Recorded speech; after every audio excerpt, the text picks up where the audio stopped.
Hey guys, and welcome back to my channel. Today's video is going to be my January reading wrap-up. So just to preface, because I don't think I've said it on this channel because I've been focused on like my Disney vlogs and stuff, but I set my Goodreads reading challenge this year to be 20 books, and I think I'm gonna actually meet my reading challenge goal this year because I read 6 books in January, which I'm super proud of for myself because last year my reading goal was 26 books, so I thought I could do like 2-ish a month.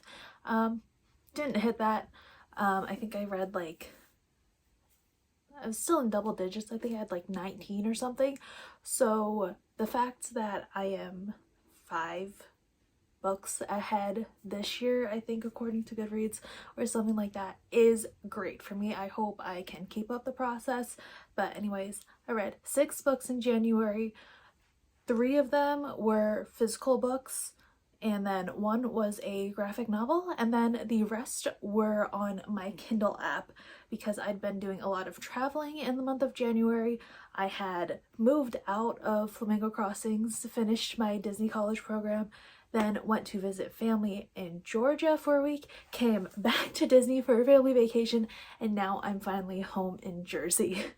So obviously I didn't have that many physical books with me because after I moved out, I shipped most of them all to New Jersey in boxes. I kept like 2, I think, to read on my flights to the various places. And everything else was on my Kindle app on my phone. The first book that I read in January is You Are Here by Jennifer E. Smith. This is a YA contemporary novel, and it is about a girl named Emma who just discovered that she had a twin brother who unfortunately passed 2 days after they were born, and her neighbor Peter, who is trying to escape their hometown. This is the 3rd Jennifer E. Smith book that I read. The other 2 I had really liked. Unfortunately, I did not like this one as much as the other 2 that I've read. So Emma and Peter, they take like a spontaneous road trip together to find like remnants of Emma's past that no one in her family really talked about. And usually I like stories like that where it's just 2 characters on a road trip, like forced proximity. Usually I love that. This didn't quite hit all the notes that I usually look for with these. I was looking for a lot more emotional depth with this one, and I feel like it was touched upon, but it just wasn't hitting for me. I wish this book had been a bit longer so we could really delve into both of their familial relationships, because I feel like they could have been more detailed, especially at the end. I feel like it wrapped up way too quickly. There's also a romance in this, and I just wasn't buying it. So for those reasons, I only gave it 3 out of 5 stars, which I'm thinking now it's more like 2.75, but on Goodreads you really can't do like 2.75, but that's what I would rate You Are Here. The next physical book that I read is Josh and Hazel's Guide to Not Dating by Christina. Now, if you've been on my channel for a moment, you know I love Christina. And fun fact, this book is the one that actually got me into their writing and into the adult romance genre in general, because I had not read this before, but I'd seen Read by Zoe post a video talking about this book, and it got me super interested in the adult romance genre, and then everything just went from there. So I was very excited to finally pick this up and read it. Now, obviously, this is an adult romance, and our 2 main characters are Hazel and Josh, who have known each other since college, but they did not become friends until they met as adults when, unbeknownst to Hazel, she became best friends with Josh's sister. And the main plot of the book is that these 2 keep setting each other up on blind dates, where they go on these blind double dates together, and they all go miserably. But in that time when they're going on all of these double dates, they're getting closer, they're becoming best friends. So it's friends to lovers. That is my favorite trope of all time. That and second chance romance, and those 2 together, mwah, chef's kiss. I wouldn't say this is a second chance romance per se, even though they had known each other, but it's definitely Friends to Lover. My only gripe with this book, as much as I love it, is how they decided to have the final chapter end. There is an epilogue, which I liked, didn't love it, but I absolutely hated how they left off the final chapter. I needed like 100 more pages, then wrap it up, and then have the epilogue. That's my only gripe with this book. I loved their chemistry. It was wonderful. I was like, when are you guys gonna kiss already? You know, it's one of those. The build-up was really good, and the pacing was good until the final chapter.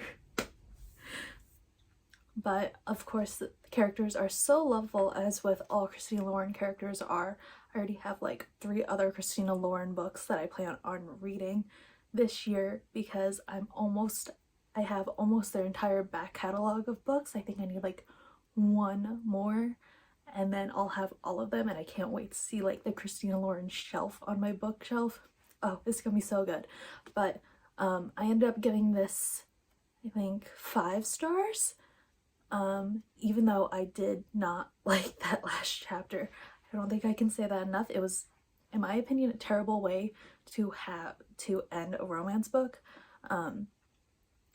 But still, everything else, 5 stars. All the other books mentioned in this video are going to be the ebooks that I read. The first one being Athena's Child by Hannah M. Lynn. Now, this is a Greek myth retelling of the story of Medusa. How she was a favorite of Athena and went to become the Medusa that we know, with the snake head hair and all of that. This is a pretty straightforward book. I gave it 3 out of 5 stars, showing how Medusa really was a victim in all of this, not just a villain. And Athena's kind of Athena's not a girl's girl, which if you know Greek myths in general, you would know that already.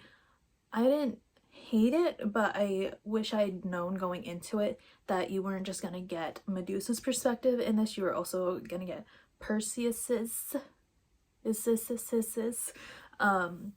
to the point at which he slays her. It was just unexpected for me to go through this book and then all of a sudden get someone else's perspective when I was just used to seeing Medusa's perspective. But that's my really only qualm with it. It's like I said, it's pretty straightforward. I enjoyed it, but I don't think it's going to be high on my reread list if I ever wanted to reread. I did see on Goodreads that this is like book number 1 of 3 for like Grecian women, a Grecian women trilogy that Hannah M. Lynn is writing. So I'll definitely be looking into the books that she writes next in that series, because I did enjoy it. The next book that I read in January is called Sleeping Beauty No More by Aisha Urooj. I'm so sorry if I'm not pronouncing that right. This is a fairy tale retelling of the story of Sleeping Beauty. And the question of it is, what would happen to Sleeping Beauty if the prince didn't wake her up? I unfortunately DNF'd this book. I just couldn't get past the writing style with it. It wasn't sitting right with me. I really had to force myself to get through the first couple of chapters with it, and so for that reason I decided to DNF. And I think that's going to be a running theme in like my reading challenge this year. Like, I would always previously force myself to read books even if I wasn't enjoying the story per se, because I would always be like, well, what if it gets better, Megan? But if you're not enjoying it, don't force yourself to read, because I feel like that's how I would get myself in a lot of reading slumps before, and where I wouldn't meet my yearly reading goal. So this is actually one of 2 books that I've DNF'd this year. It's unfortunate, but it happens. The next book that I read is Letters to the Lost by Brigid Kemmerer. Oh my god, guys, I was so lucky in January because I gave 2 5-star ratings, and I'm already in January. I already have 2 5-star reads. It's going great. This stupid book made me cry so much. This is another YA contemporary romance book, and it's about our two characters named Juliet and Declan, and they start communicating to each other through letters, and they bond.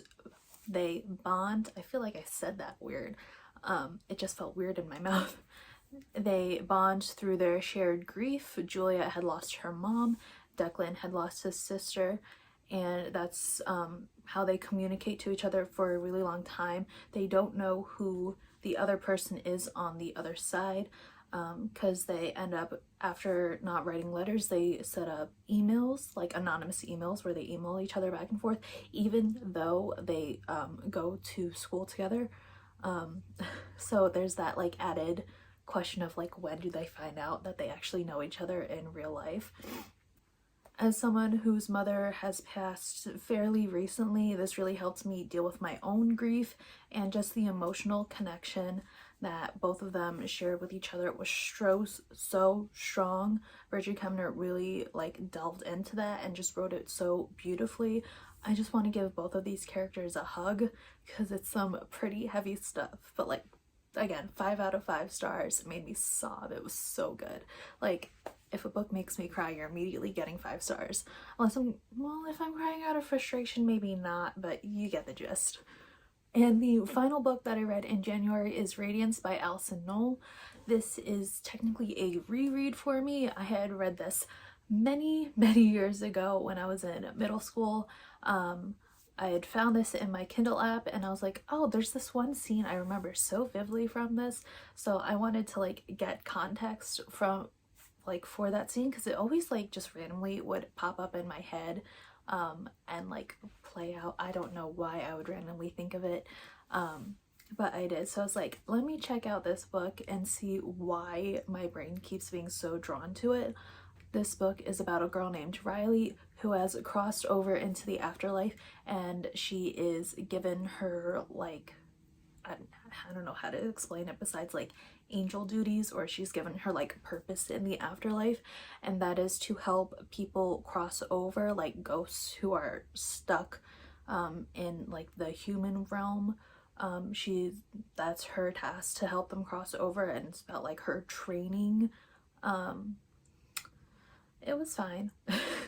I know why like the one scene stuck with me, because again, it has to do with grief and stuff, and I unfortunately have dealt with a lot of it in my life, but I'm definitely not the targeted age demographic for this book, and it's actually a series now. Definitely not going to be continuing on with the series, but I can see why I picked it up in middle school. Anyways, guys, that is it for today's video. If you've read any of these videos, let me know your thoughts on them down in the comments down below. Make sure to hit that subscribe button if you want to see more of my face. You can also go follow me on all of my social media, which is linked in the description box down below. Other than that, I hope you have a wonderful morning, noon, night, or day, wherever you are in the world, and I'll see you in my next video. Bye!